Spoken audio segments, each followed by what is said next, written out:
Le agradezco mucho a Pamela San Martín Ríos, ex consejera electoral del INE, que nos acompaña hoy para platicar acerca de este tema, el uso clientelar de algunos programas sociales, o bien van verdaderamente dirigidos al objetivo principal que les ha dado, vista que les ha dado luz dichos programas sociales. Bienvenida, Pamela, ¿cómo está? Magda, un gusto estar contigo, saludos a tu auditorio.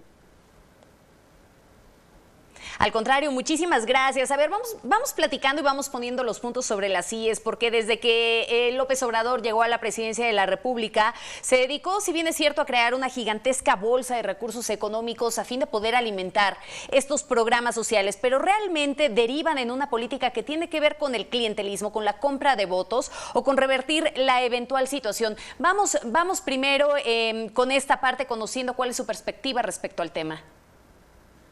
A ver, creo que lo primero que tendríamos que ver es que el uso de programas sociales, el dar programas sociales a la población, no es algo propio ni exclusivo de esta administración. Desde ya las administraciones, desde la época del PRI, las posteriores administraciones del PAN, en todas las administraciones de los demás partidos también a nivel local, se han dado permanentemente programas sociales a la población. Y los programas sociales derivan, en un principio, de necesidades sociales, de necesidades que están asociadas a los amplísimos niveles de desigualdad que existen en México.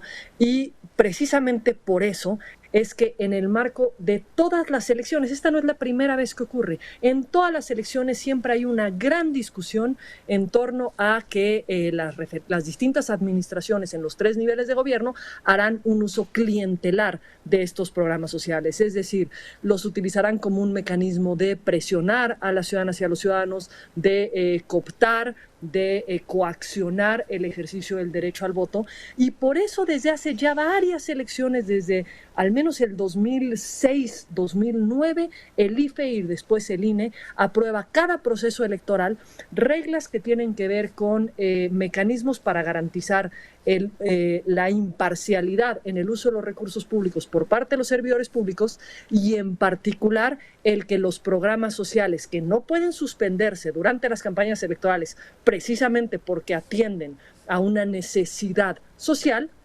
no sean empleados con fines clientelares o con fines electorales que son ajenos al propósito que tienen estos programas sociales. En este sentido, los gobiernos, ya hablando en estos 3 órdenes de gobierno, ¿están obligados a suspender la entrega de dichos programas sociales? O vaya, ¿cuáles son las reglas del juego? No están obligados a suspender la entrega de los programas sociales en ningún momento, precisamente por la necesidad que atienden los programas sociales. Sin embargo, sí se establecen reglas que tienen que ver con que, por ejemplo, cuando se entreguen los programas sociales, obviamente no se haga referencia a una administración específica, a un servidor público específico, a un partido político, a un candidato o una candidata. También hay una cuestión que tienen en particular los programas sociales, y es que tienen reglas de operación. Es decir, tienen reglas a partir de las cuales se determina cuál es el padrón de beneficiarios, cómo se entregan, cuáles son las modalidades, cuáles son los momentos. Y estas reglas de operación se deben de seguir por todas las administraciones, que son establecidas previo a los procesos electorales, por supuesto, para efectos de que se evite hacer un uso parcial de los recursos y utilizar esta necesidad de la ciudadanía para poder tener un rédito electoral. Bien, en este sentido, y qué bueno que toca el tema, Pamela, porque de pronto hemos escuchado ya algunos spots que hay en radio, en televisión y demás acerca de este partido en el poder, en donde verdaderamente señala que incluso el uso, la compra de las vacunas, pues también ellos tienen cierta retribución al momento de estar destinando recursos. ¿Es válido poder hacer eso? Es válido que los partidos políticos puedan referirse en su propaganda a los logros de gobiernos emanados de ese partido político. Y esto de pronto genera mucho ruido en las elecciones, pero me parece que es una regla que hace mucho sentido. ¿Por qué? Porque los partidos políticos nos están buscando para llamar al voto, para que votemos por ese partido político, por esa ideología, por esa opción. ¿Y cuál es la mejor forma que las ciudadanas y los ciudadanos tenemos para poder entender conocer cuáles son las propuestas, cuál es, digamos, la forma que nos está planteando un partido político. Pues precisamente viendo cómo funcionan las administraciones, viendo qué es lo que se ha hecho en un determinado ámbito geográfico, para que eso es lo que están diciendo. Yo, si tú votas por mí, así es como yo voy a actuar, así es como yo voy a representarte, así es como yo estaría gobernando, etcétera. A diferencia de que solamente nos digan, pues yo voy a ser bueno. Esto viene aparejado además de que los partidos pueden utilizar los logros a su favor, pero los contrincantes pueden criticar la actuación de los gobiernos emanados de determinados partidos políticos precisamente porque ese gobierno también es la muestra de lo que representa una determinada opción política.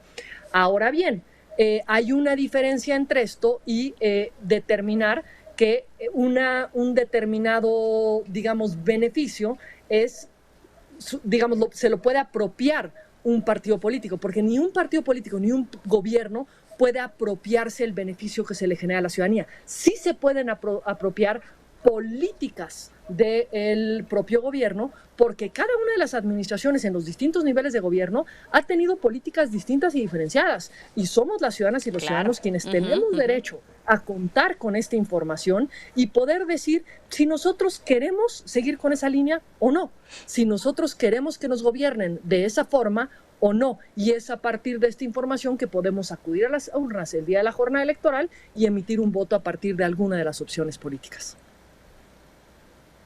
Ahora déjeme detenerla aquí porque de pronto pues veíamos esta semana el doctor Héctor Jaime, diputado federal del PAN, decía que habían interpuesto una denuncia por el hecho de que los servidores de la nación estaban formando parte de estas brigadas de vacunación. ¿Es válido que se pueda hacer eso o hay alguna restricción o se está incurriendo en alguna ley de carácter electoral?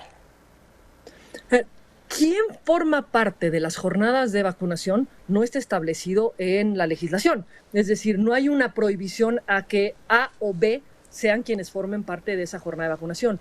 Como se lleven a cabo esas jornadas de vacunación, por supuesto que es relevante. Recordemos que con los servidores de la nación tuvimos una queja, si no me falla la memoria, el año antepasado en el Instituto Nacional Electoral, en la que se señalaba que al momento de acudir a los domicilios de las ciudadanas y los ciudadanos a inscribir a las personas en los padrones de beneficiarios de distintos programas sociales, se les decía a los beneficiarios, esto te lo está dando el presidente López Obrador, este es un beneficio del presidente López Obrador. Y ahí se sancionó, porque por supuesto eso no es válido. No es válido que al momento de realizar una entrega de un programa social se vincule con una persona específica, con un partido específico o con un gobierno específico, porque esto tiene que ver con recursos del Estado. Las políticas sí son propias de una administración, pero los recursos no son de un gobierno específico, son recursos del Estado mexicano.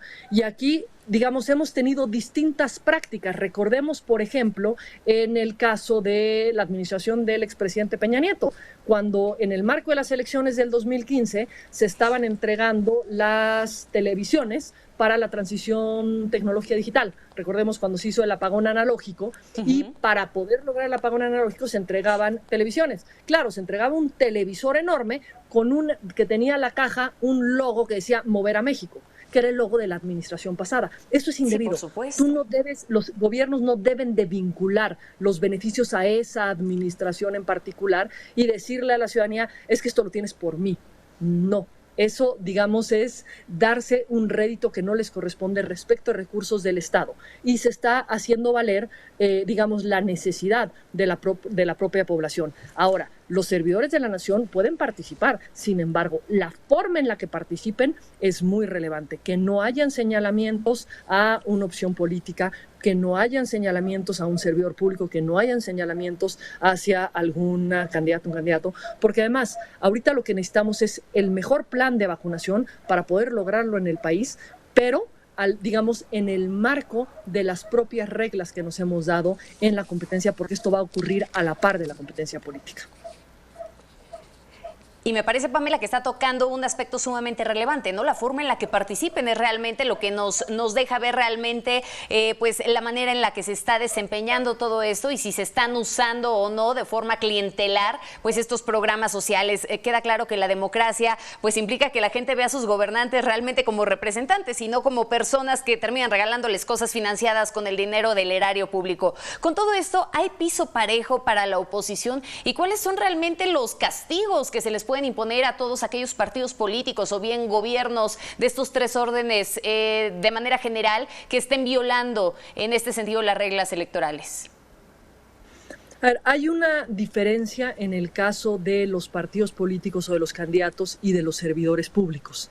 Si estamos ante partidos políticos o candidatos, el INE está facultado para poder sancionar, digamos, conductas que van en detrimento del principio de imparcialidad. Dependiendo del tipo de conducta, es o el INE o el Tribunal Electoral del Poder Judicial de la Federación el que puede imponer estas sanciones. En el caso de los servidores públicos, le corresponde a la autoridad electoral establecer que hay una responsabilidad, más no determinar la sanción específica, porque la legislación establece que en el caso de servidores públicos, quien impone la sanción es el superior jerárquico del servidor público. Muy bien. Muchísimas gracias Pamela por esta entrevista. Se me quedan muchas preguntas en el tintero, desafortunadamente tú sabes que en televisión de pronto el tiempo vuela, ojalá tengamos una siguiente oportunidad de poder conversar acerca de estos temas. Será un gusto de mi parte, por supuesto, todas las conversaciones sean necesarias. Muchísimas gracias, Magda. Y nuevamente saludos al auditorio. Muchísimas gracias a Pamela San Martín Ríos, ex consejera electoral del INE, y que bueno, ya nos da claridad en distintos temas. A ver, por supuesto que pueden seguirse entregando estos programas sociales, sin embargo, hay reglas. No los pueden entregar, no se los pueden entregar a usted diciéndole que es en favor de una persona o de un partido político. En eso hay que tener muchísimo cuidado y que bueno, finalmente también las sanciones que son impuestas por la autoridad electoral son bastante claras, ¿no? Y eso realmente refiere si se está cometiendo una falta en el caso de que sea un candidato, de que sea un partido político o bien de que sea alguna autoridad gubernamental.